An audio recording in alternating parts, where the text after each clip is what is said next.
अभी हमारे साथ है अर्चना तेंदुलकर जो एक्ट्रेस और प्रोड्यूसर। आइए जानते हैं उनके पर। अर्चना जी बहुत बहुत शुभकामनाएं आपके फिल्म के लिए। अर्चना जी, सबसे बड़ी सवाल, ईफी में आके कैसा लग रहा है?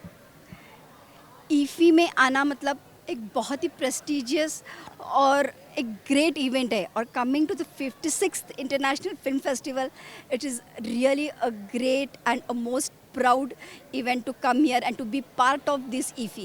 So thank you so much IFI for arranging such a beautiful festival here. अर्चना जी, आपकी मूवी क्या है?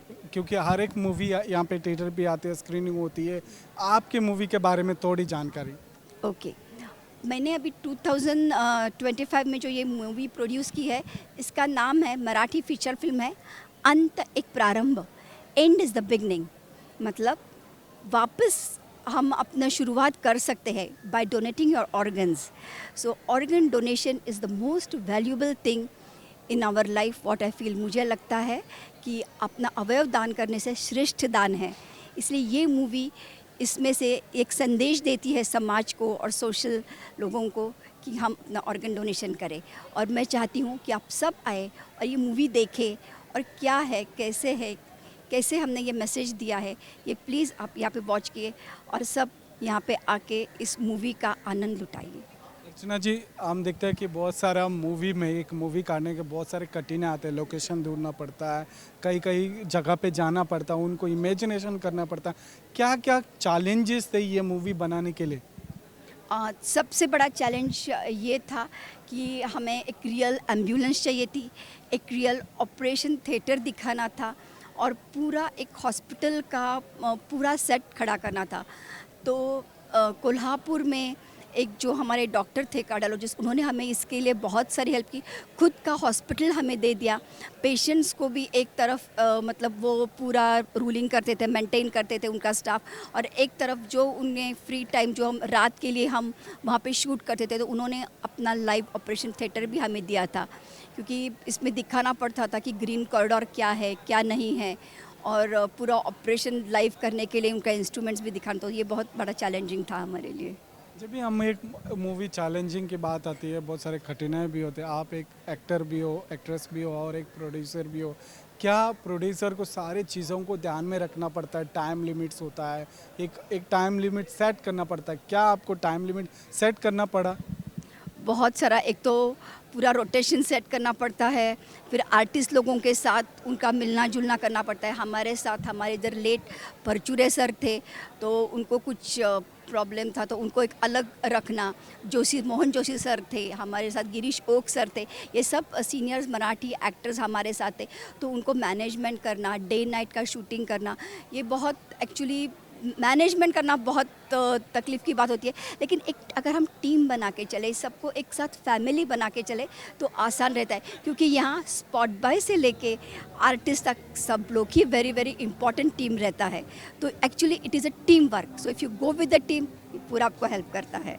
आप कई सालों से आप एक्टिंग कर रहे हो, लेकिन एक्टिंग फील्ड में आने के बाद वो किरदार निभाने के लिए, उसको अपने रियलिटी में डालने के लिए क्या क्या कोशिश की है आपने? क्योंकि अगर एक वॉचमैन रहने दो या एक डॉक्टर रहने दो, उस किरदार को अपने ऊपर एक रियलिस्टिक बनाना बहुत कठिन होता है। क्या ये फेस किया आपने?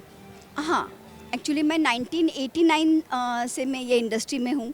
जब स्क्रिप्ट दी जाती है तो आपको एक कैरेक्टर दिया जाता है, तो वो कैरेक्टर को पढ़ना ज़रूरी है।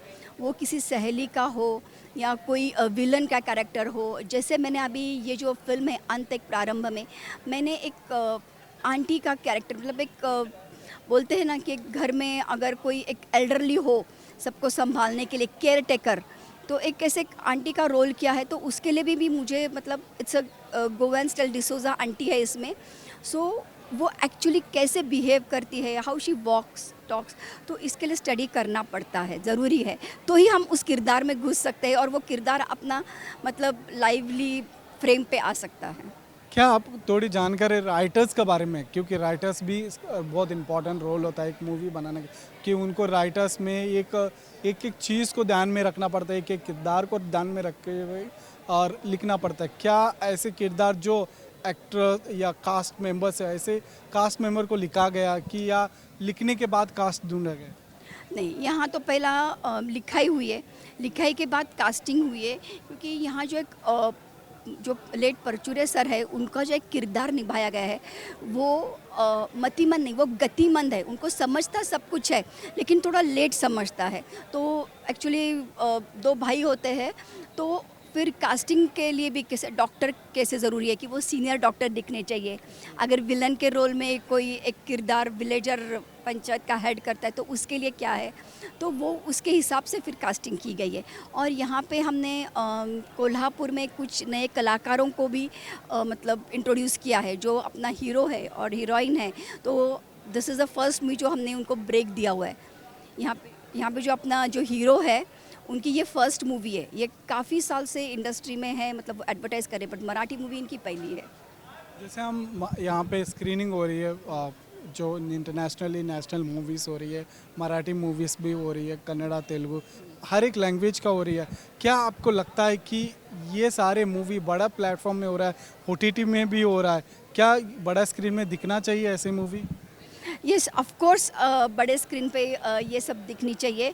मैं तो चाहती हूँ आप कंटेंट को भी देखो, व्यूवर्स आने चाहिए मतलब थिएटर्स में, ये सिर्फ OTT पे नहीं। अगर व्यूवर्स जब बड़े पर्दे पे देखते हैं तो वो एक अलग बात होती है। जब हम घर में देखते हैं तो फैमिली के साथ तो एक्चुअल स्टोरी में क्या हो जाता है कभी कभी हमारा मिस हो सकता है। सो थिएटर्स में आके देखने के लिए बहुत अच्छी बात रहती है। हर एक मूवी देखने के बाद एक ऑडियंस बाहर निकलती है तो कुछ ना कुछ सीख के जाती है कि ये किरदार कैसे निभाया गया, ये मूवी से हमने कुछ सीखा है। आपका मूवी में ऐसा क्या चीज़ है जो सीखने को मिलेंगे? इसमें हमारे फिल्म में ये है कि अगर आप ये फिल्म देख के बाहर आएंगे तो आपको भी लगेगा कि नहीं, हमें भी कुछ ना कुछ बोलते हैं ना कि हमारे जाने के बाद हमारा जीवन चल रहा है। मतलब ठीक है, सबको एक दिन जाना है, लेकिन जाने के बाद भी जीवन चालू है। And is the beginning. ये हर एक बंदा जो है ऑडियंस निकलेगा तो वो यही सोचेगा, यस मैं कुछ दे भी सकता हूँ। हर एक बंदा यहाँ पे दे सकता है, कुछ दान कर सकता है और उसका पुण्य कमा सकता है। क्या हम कह सकते हैं ये है बिगिनिंग मूवी का और आने वाले दिनों में और मूवी आएंगे? यस, बिल्कुल, ये एंड इज़ द बिगनिंग है, तो यही बिगनिंग है और यही शुरुआत है। तो इसीलिए अंत एक प्रारंभ, and is the beginning. Thank you so much. बहुत बहुत धन्यवाद मैम।